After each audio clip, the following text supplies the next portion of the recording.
حدیث پاک میں آتا ہے کہ ملک الموت اترتا ہے، اس کے ساتھ 4 فرشتے ہوتے ہیں۔ وہ چاروں فرشتے آتے اس کی پٹائی شروع کر دیتے ہیں۔ ابھی پرسوں یہ حدیث میں نے پڑھی ابن ماجہ میں کہ ملک الموت کہتا ہے ایتھا النفس الخبیثہ کانت فی الجسد الخبیث، اے خبیث روح جو خبیث جسم میں تھی، اخرجی باہر آؤ۔ اب وہ واپس تو ہو نہیں سکتا، اپنے آپ کو روک تو سکتا نہیں، تو وہ حیران پریشان خوف زدہ، تو اس کے جواب میں اس کو ملک الموت کہتا ابشری ابشری بحمیم وغساق وآخر من شکلہ ازواج، تیار ہو جا خوفناک عذاب کے لیے اور کھولتے پانیوں کے لیے، کانٹے دار جھاڑیوں کے لیے اور بے شمار عذاب کی شکلوں کے لیے۔ تو اس کی روح کو جب کھینچتے ہیں تو رگ رگ سے وہ کٹ کٹ کے نکلتی ہے، تو سارا وجود زیر و زبر ہوتا ہے، سکرات کا درد ساری دنیا کے دردوں پر حاوی ہے۔ جب اس کی روح نکلتی ہے اور اس کو لے کر آسمان پر چلتے ہیں تو دروازے پر پہنچتے ہیں تو اندر سے فرشتے پوچھتے ہیں کون ہے؟ کہتے ہیں فلاں فلاں کا بیٹا ہے۔ کا نفس خبیثہ فی الجسد الخبیث، یہ تو وہی بدماش ہے جو بدماش جسم میں تھا، یہ وہ بدبخت روح ہے جو بدبخت جسم میں تھی، اس کے لیے آسمان کے دروازے نہیں کھول سکتے، اسے واپس کر دیا جائے۔ تو آسمان کے دروازے لا تفتح لهم ابواب السماء ولا يدخلون الجنة حتى يلج الجمل في سم الخياط، کہ ان کے لیے آسمان کے دروازے نہیں کھلیں گے اور ان کے لیے جنت کے دروازے نہیں کھلیں گے، پھر یہ وہاں سے نیچے گرائے جاتے ہیں جو اللہ کا قید خانہ ہے سجین۔ وما ادراک ما سجین کتاب مرقوم، وہ تمہیں خبر نہیں کہ وہ کیا خوفناک قید خانہ ہے جو اللہ تعالیٰ نے بنایا ہے، اسے وہاں دھکیل دیا جاتا ہے۔ پھر قیامت تک اس کے لیے انتظار کی گھڑیاں ہیں اور عذاب کی شدت ہے۔ اور جب کوئی نیک آدمی اللہ تعالیٰ کے دربار میں جانے کا اس کا وقت آتا ہے تو اللہ تبارک و تعالیٰ فرماتے ہیں ان الذین قالوا ربنا اللہ ثم استقاموا تتنزل علیہم الملائکۃ الا تخافوا ولا تحزنوا وابشروا بالجنة التي كنتم توعدون نحن اولیاؤکم فی الحیاة الدنیا وفی الآخرة ولکم فیہا ما تشتہی انفسکم ولکم فیہا ما تدعون نزل من غفور الرحیم۔ جب کوئی نیک مرد عورت کے جانے کا وقت آتا ہے تو اس کے لیے بھی فرشتے آتے ہیں اور آ کر اس کو خوشخبری دیتے ہیں اور آ کر اس کو تسلی دیتے ہیں کہ آپ غم نہ کریں، پیچھے والے بھی آپ کو مل جائیں گے، آپ خوف نہ کریں، آگے ساری منزلیں آپ کے لیے آسان ہیں، آپ کے لیے جنت بھی تیار ہے، رب بھی مہربان ہے۔ اور حدیث پاک میں آتا ہے کہ ملک الموت اور 4 فرشتے آتے ہیں، وہ 4 فرشتے اس کو سہلاتے ہیں، دباتے ہیں کہ موت کا درد اسے محسوس نہ ہو۔ اور ملک الموت فرماتے ہیں ایتھا النفس الحمیدہ کانت فی الجسد الحمید اخرجی، اے نیک روح جو نیک جسم میں تھی باہر آؤ۔ کیا کرو؟ وابشری بروح وریحان ورب راض عنک غیر غضبان، آپ کو بشارت ہو آپ کے لیے جنت تیار ہو چکی ہے اور وہاں کی ساری نعمتیں آپ کے لیے میسر ہو چکی ہیں اور اللہ آپ پہ راضی ہو چکا ہے اور اللہ آپ پہ خوش ہو چکا ہے۔ اس پر اس کی روح کو نکالا جاتا ہے، پھر سارے فرشتے اس کو استقبال کے ساتھ جب آسمان پر لے جاتے ہیں تو اندر سے پوچھتے ہیں کون ہے؟ کہ فلاں فلاں کا بیٹا، فلاں فلاں کی بیٹی۔ کہتے ہیں نفس حمیدہ فی جسد حمید، یہ تو نیک روح تھی جو نیک جسم میں تھی، مرحبا بہی، اس کو ہم سب استقبال کس کا کرتے ہیں۔ اور ایک دم آسمان کے دروازے کھلتے ہیں، پھر وہ پہلا دوسرا تیسرا چوتھا سارے آسمان پار کرتا ہوا اللہ پاک کے عرش کے نیچے کے جا کر، مرد ہے یا عورت، وہاں جا کر سجدے میں سر رکھتا ہے اور اللہ تعالیٰ فرماتے ہیں ہاں اس نے ہمیں خوش کیا، ہم اسے خوش کریں گے، اور اس کو عافیت کے ساتھ وہاں آسمان میں، پہلے آسمان سے لے کر اللہ کے عرش تک یہ سب ویٹنگ روم بنے ہوئے جہاں اللہ اپنے اپنے درجات کے مطابق جنت والوں کو ٹھہراتا ہے، اور وہ انتظار گاہ ہے اور وقت ختم ہو جاتا ہے، لہٰذا انتظار کی جو تکلیف ہے وہ بھی ختم ہو جاتی ہے۔ وقت ختم تو انتظار کا احساس ختم، اور ٹائم کے گزرنے کا احساس ختم۔ تو جیسے اصحاب کہف کو اللہ نے غار میں داخل کر کے تو غار کے اندر سے وقت کو نکال کے باہر پھینک دیا، باہر 300 سال گزرے، اندر آدھا ہی دن گزرا تھا۔ وہ جب اٹھے ہیں تو وہ 25 برس کا نوجوان 325 سال کا ہو کے نہیں اٹھا، وہ 25 سال کی عمر میں اٹھا ہے۔ نہ ناخن بڑا ہے، نہ مونچھیں بڑی ہیں، نہ ان کی داڑیاں لمبی ہوئی ہیں، کیونکہ تو زندہ تھے، مر نہیں گئے تھے۔ تو زندہ کے تو بال بھی بڑھتے ہیں، ناخن بھی بڑھتے ہیں، لیکن وہ اس طرح اٹھے کہ 300 برس گزر گئے اور 25 برس کا نوجوان 25 سال کی عمر میں اٹھا ہے، 20 برس کا 20 برس کی عمر میں اٹھا ہے۔ اور وہ کہنے لگے کم لبثنا، بھئی کتنا ٹھہرے ہیں؟ کہ یومن او بعض یومن، لگتا ہے کوئی دن آدھا دن ٹھہرے ہیں۔ وہ صحیح کہہ رہے تھے۔ باہر اللہ تعالیٰ نے وقت کی گھڑی کو چلائے رکھا اور اندر غار میں اس کو سوئچ آف کر دیا، نکال دیا، یہاں وقت کو داخل نہیں ہونے دیا۔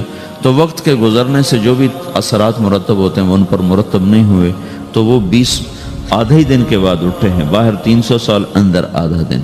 یہی کچھ اللہ تبارک و تعالیٰ برزخ میں کر دیتا ہے، وقت کو ختم کر دیتا ہے، گزرنے کا احساس نہیں ہوتا ہے۔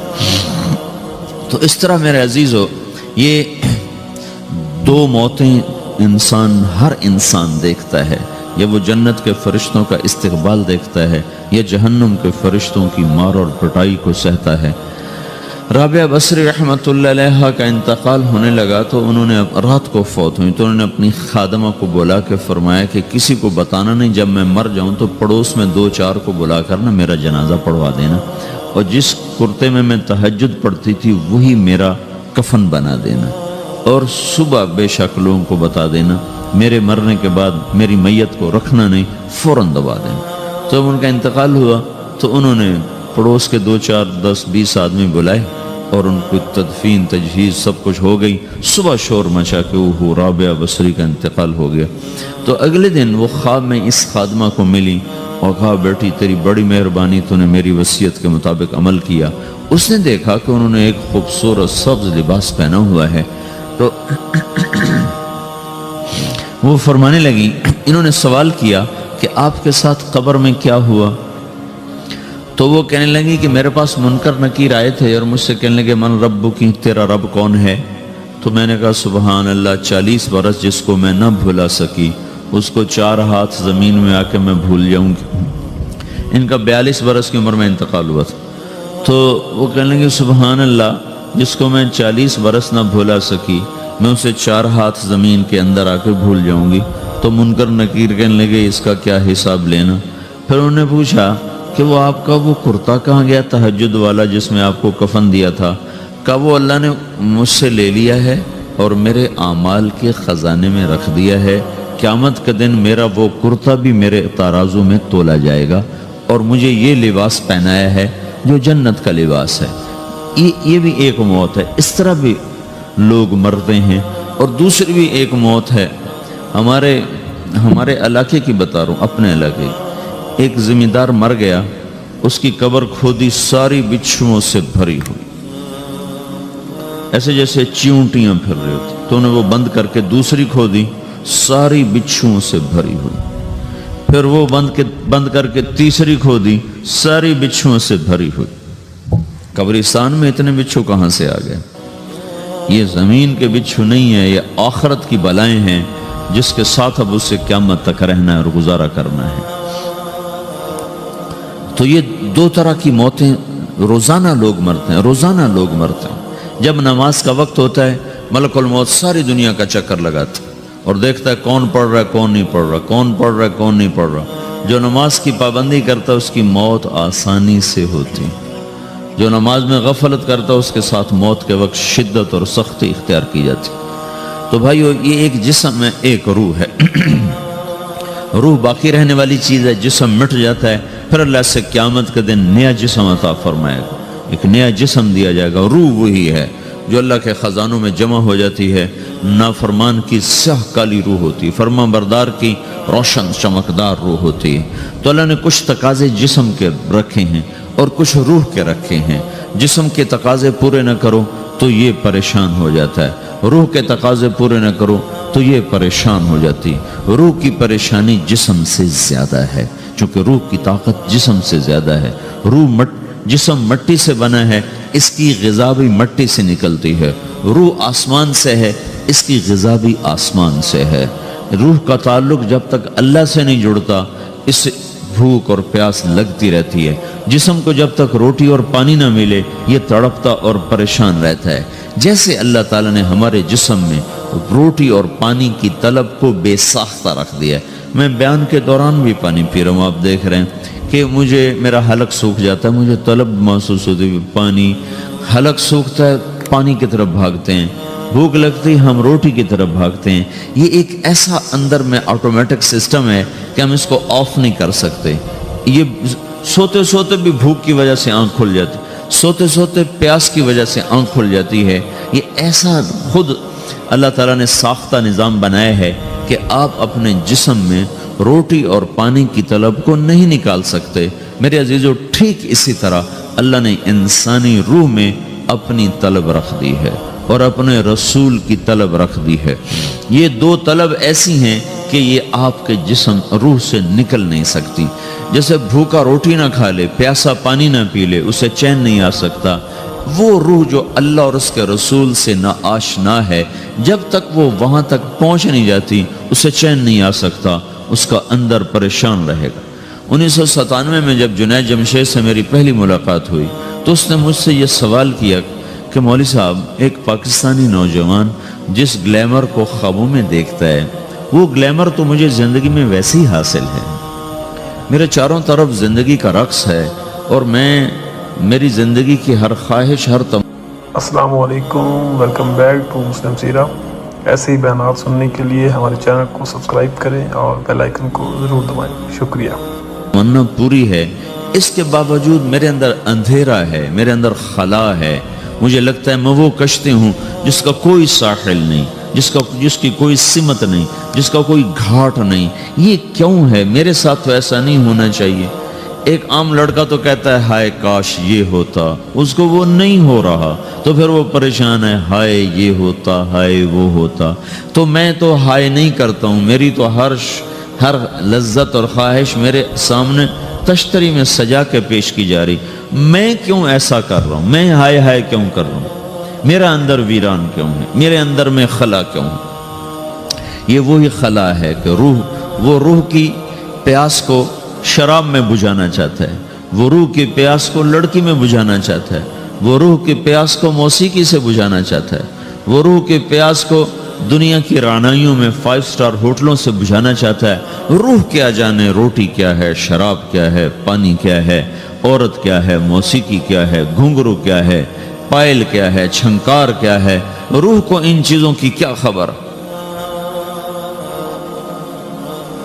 امریکہ میں ہماری ایک جماعت تھی تو 4 لڑکے 2 لڑکیاں، 4 لڑکیاں 2 لڑکے مسلمان ہوئے۔ تو ایک لڑکے کا نام رکھا تھا ابراہیم، اور اس کو جب پڑھایا نا کلمہ، انہوں نے کہا ہائے، انہوں نے کہا ہائے، اور دونوں ہاتھ یہاں رکھے سینے پر، دل پر، کہا ہائے۔ تو ہمارے ساتھی ہیں ڈاکٹر اختر، وہ کہنے لگے کیا ہوا کیا ہوا؟ کہنے لگا جب سے ہوش سنبھالا یہ جگہ خالی تھی، یہ تیرے کلمہ پڑھانے پر بھر گئی ہے کہ میری خوشی سے ہائے نکل گئی۔ یہ جگہ خالی رہے گی، یہاں شراب نہیں پہنچ سکتی، یہاں نغمہ اور موسیقی نہیں پہنچ سکتی، یہاں تالے لگے ہوئے ہیں، یہاں تک کوئی آواز نہیں جا سکتی۔ دل کے تاروں پر ایک ہی نغمہ چڑھ سکتا ہے اور وہ اللہ کی یاد کا ہے اور اللہ کی محبت کا ہے اور اللہ کے رسول کی محبت کا ہے۔ باقی کوئی مضراب ایسا نہیں جو ان تاروں کو چھیڑ سکے، باقی کوئی چیز آواز ایسی نہیں جو دل کی دنیا پر جا کر دستک دے سکے۔ یہاں بند دروازے ہیں، یہاں صرف اللہ پہنچے گا، اللہ کے رسول کا تعلق پہنچے گا، باقی کوئی چیز یہاں نہیں جا سکتی۔ تو چونکہ آج ہمارا علم غلط ہو گیا، پنکھا بند کرو، ہمارا علم غلط ہو گیا ہے، تو ہم نے ان دنیا کی چیزوں کو سب کچھ سمجھ کر اس کی دوڑ لگانا شروع کر دی ہے۔ تو روح آسمان سے ہے، اس کا تعلق اللہ سے بناؤ بھائیو۔ اللہ کا تعلق پائے بغیر نہ کوئی مرد مکمل ہے نہ کوئی عورت مکمل ہے، اور چونکہ براہ راست اللہ کو کوئی پا نہیں سکتا، چونکہ وہ ہمارے سامنے نہیں، اس کے اور ہمارے درمیان لاکھوں کروڑوں پردے حائل ہیں، تو اللہ اپنے بندوں میں سے ایک کو منتخب کر کے اپنا رسول بناتا ہے، اس پر اپنا آپ کھول دیتا ہے، پھر اسے کہتا ہے جا لوگوں کو بتا کہ یہ زندگی اللہ کو پسند ہے۔ وہ اللہ کا جو رسول ہے وہ بندوں اور رب کے درمیان واسطہ بن جاتا ہے۔ اللہ نے ہمیں حضرت محمد صلی اللہ تعالی علیہ وسلم جیسا رسول دے دیا۔ اللہ تعالیٰ نے اپنا آپ کسی کو نہیں دکھایا۔ موسیٰ علیہ السلام پہ ایک تجلی پڑی، ان کو 40 دن ہوش نہیں آیا، 40 دن اللہ سے ضد کرنے لگے، رب ارنی انظر الیک، یا اللہ میں تجھے دیکھنا چاہتا ہوں۔ اللہ تعالیٰ نے کہا موسیٰ یہ ہو نہیں سکتا۔ موسیٰ علیہ السلام اللہ کے نبی نے فرمایا لاڈلے نبی تھے، اللہ پاک سے ضد کر لیا کرتے تھے، پھر کہنے لگے نہیں یا اللہ میں نے ایک دفعہ تو ضرور دیکھنا ہے۔ تو اللہ تعالیٰ نے کہا اچھا تم ایسا کرو، میں طور پہ تجلی ڈالوں گا، فَإِنِ اسْتَقَرَّ مَكَانَهُ فَسَوْفَ تَرَانِي، تو میں تجلی ڈالتا ہوں طور پر، اگر طور کھڑا رہا تو تو بھی دیکھ لے گا۔ تو اب اللہ خود سامنے نہیں آیا، صرف ایک تجلی اللہ کے عرشوں کے اوپر سے آنا شروع ہوئی ہے، بیچ میں آپ فاصلہ گنے، اور پھر وہ آ کر فَلَمَّا تَجَلَّى رَبُّهُ لِلْجَبَلِ، پھر وہ جبل پر پہاڑ پر آئی ہے، جَعَلَهُ دَكَّا، وہ پہاڑ ریزہ ریزہ ہو کر ہواؤں میں بکھر گیا، وَخَرَّ مُوسَى صَعِقًا، اور موسیٰ علیہ السلام بے ہوش ہو کے گر گئے۔ اور جب ہوش آیا فلما افاقا، ہوش آتے کہنے لگے سبحانک یا اللہ تو پاک بے عیب، میں تیرے بارگاہ میں توبہ کرتا ہوں، میں واقعی نہیں دیکھ سکتا ہوں۔ ہاں کلام کا شرف ملا ہے، زیارت نہیں ہوئی۔ اللہ تعالیٰ نے حضرت محمد صلی اللہ تعالی وسلم کو مکہ سے اٹھایا اور بیت المقدس تک پہنچایا سواری پر، کہ دنیا اسباب کی ہے، یہاں سبب اختیار کیا، سواری کے پر بٹھا کر وہاں پہنچایا، اور اس کے بعد جب اوپر بلایا ہے تو پھر براق کی ضرورت نہیں پڑی، اوپر قدرت کا جہان ہے، اوپر اپنی قدرت سے بلایا ہے۔ یہ بیچ میں دیکھو نا کتنا بڑا، اب اگر ہوا سے اوپر چلے جاؤ، یہ 500 میل ہوا کا غلاف ہے، اس سے اگر اوپر چلے جائیں گے نا تو آپ خود بم بن کے پھٹ جائیں گے ایک دھماکے کے ساتھ، چونکہ ہر انسان کے اوپر ہوا کا ایک پریشر ہے، کوئی 280 من کے قریب ہر انسان کے اوپر ہوا کا پریشر ہے۔ اس پریشر کو توڑنے کے لیے میرے اندر خود ایک پریشر بنا ہوا ہے جو اس کو توڑ رہا ہے۔ جب یہ ہوا کا پریشر میرے اوپر سے ریلیز ہو جاتا ہے تو میرا اندر کا اپنا پریشر بم کی طرح پھٹے گا اور مجھے پرزے کر دے گا۔ اس لیے وہ خلائی لباس بنایا جاتا ہے جس میں وہ مصنوعی پریشر دیا جاتا ہے تاکہ اوپر جا کر یہ پھٹ نہ جائیں۔ ہمارے نبی جس کرتے اور تہمد میں تھے اسی کرتے اور تہمد سے بیت المقدس سے چلے ہیں اور ہوا کو نہیں پار کیا، 7 آسمان ہی پار کر لی۔ اور پہلے آسمان پر حضرت آدم علیہ السلام نے استقبال کیا ہے، اور دوسرے آسمان پر حضرت عیسیٰ علیہ السلام، زکریا علیہ السلام، یحییٰ علیہ السلام نے استقبال کیا ہے، تیسرے آسمان پر حضرت یوسف علیہ السلام نے استقبال کیا ہے، چوتھے پر حضرت ادریس علیہ السلام نے استقبال کیا ہے، 5ویں پر ہارون علیہ السلام نے استقبال کیا، اور 6 پر موسیٰ علیہ السلام نے استقبال کیا، اور 7ویں آسمان پر ایک بیت اللہ دیکھا ہے جس کا طواف ہو رہا ہے۔ استقبال کو کوئی موجود نہیں، ایک بڑے میاں ایسے ٹیک لگا کے بیت اللہ کی یوں ٹیک لگا کے بیٹھے ہیں، گوٹھ مار کے، دونوں ہاتھوں کے ایسے گوٹھ مار کے بیٹھے ہیں، ان کی سفید داڑھی ہے، وہ نہیں اٹھے ہیں۔ باقی تو نبی بھی سامنے کھڑے ہوتے تھے استقبال کو، لیکن یہ بزرگ نہیں اٹھے ہیں۔ تو آپ نے پوچھا یہ کون بزرگ ہیں؟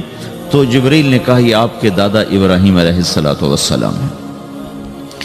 آپ خود چل کے آگے گئے ہیں، وہ قریب آئے تو آپ وہ اٹھے اور آپ کو گلے لگایا، ماتھا چوما، پیار کیا۔ سارے نبیوں نے استقبال کے دوران کہا تھا ہمارے بھائی آ گئے، مرحبا ہمارے بھائی آ گئے، لیکن جب ابراہیم علیہ السلام سے ملاقات ہوئی تو انہوں نے فرمایا مرحبا میرا بیٹا آ گیا، مرحبا میرا بیٹا آ گیا ہے۔ اور یہ جو حالانکہ مرتبہ تو ابراہیم علیہ السلام کا چھوٹا ہے، ہمارے نبی کا مرتبہ بلند ہے، لیکن رشتے میں ابراہیم علیہ السلام کا مرتبہ بلند ہے اور ہمارے نبی کا مرتبہ چھوٹا ہے۔ ابراہیم علیہ السلام اوپر جا کر دادا بن رہے ہیں اور یہ نیچے پوتا پڑپوتا بن رہے ہیں، تو رشتے کی نسبت میں آپ چھوٹے ہیں وہ بڑے ہیں۔ مرتبے اور مقام میں تو اللہ کے بعد آپ کا اور آپ کے سامنے کوئی ہے نہیں، بس اوپر اللہ اور نیچے اللہ کا رسول ہے، باقی سبھی نیچے ہیں۔